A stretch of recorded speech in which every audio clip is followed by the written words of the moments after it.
Jakie rękawice powinna stosować branża food i czy w każdym przypadku musi to być rękawica nitrylowa? W internecie znajdziemy mnóstwo artykułów opisujących rękawice medyczne, jednak rzadko wspomina się o drugiej największej grupie użytkowników rękawic, czyli branży food, do której zalicza się przemysł produkcji spożywczej oraz szeroko pojęta HoReCa. Nazywam się Mateusz Rynkiewicz, jestem Key Account Managerem odpowiedzialnym za Modern Trade w firmie Global Food Hygiene. Za chwileczkę przekonacie się, że rękawiczki nitrylowe to nie jedyne rozwiązania dla branży spożywczej. Poza oczywistymi właściwościami, takimi jak ochrona przed czynnikami zewnętrznymi, dla branży spożywczej najważniejsze jest, aby produkt posiadał dopuszczenie do kontaktu z żywnością oraz miał przeprowadzone badanie na migrację.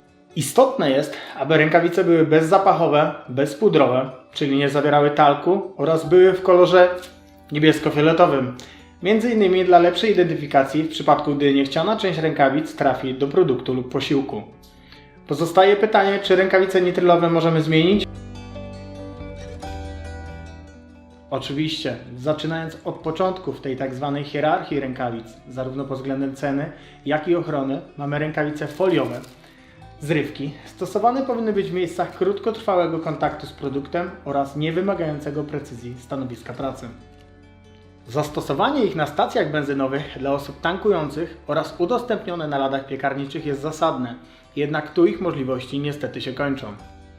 Drugim modelem będzie nowość, która pojawiła się na rynku polskim, czyli rękawice TPE hybrydowe, które skutecznie zastępują droższe rękawice na stanowiskach przy przygotowywaniu i wydawaniu posiłków w sieciach fast food oraz dla kasjerów i obsługi w sklepach.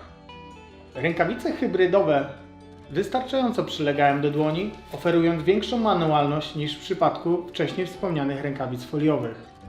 Niestety w testach zdecydowanie gorzej wypada rękawica winylowa. Materiał, z którego są wykonane, podczas kontaktu z wodą czy tłuszczami po prostu twardnieje. Rozwiązaniem może być rękawica NitroTouch. To najlepszy zamiennik z dostępnych na rynku. Skład rękawicy NitroTouch stanowi specjalna mieszanka surowca, nadająca rękawicy elastyczność oraz odporność na rozerwanie na poziomie rękawicy nitrylowej przy zachowaniu dużo niższej ceny. NitroTouch charakteryzuje się również wyższą gramaturą, co jednoznacznie wskazuje na jego lepszą wytrzymałość. Ostatnią propozycją będzie rękawica lateksowa, wykonana z kauczuku naturalnego. Według wielu opinii oraz artykułów od pewnego czasu uchodzi za rękawicę, która uczula. Warto jednak odnieść się do uczulenia oraz tego, jaki procent ludzi uczulonych jest na lateks. Otóż jest to w zależności od wyników badań między 1 a 6%.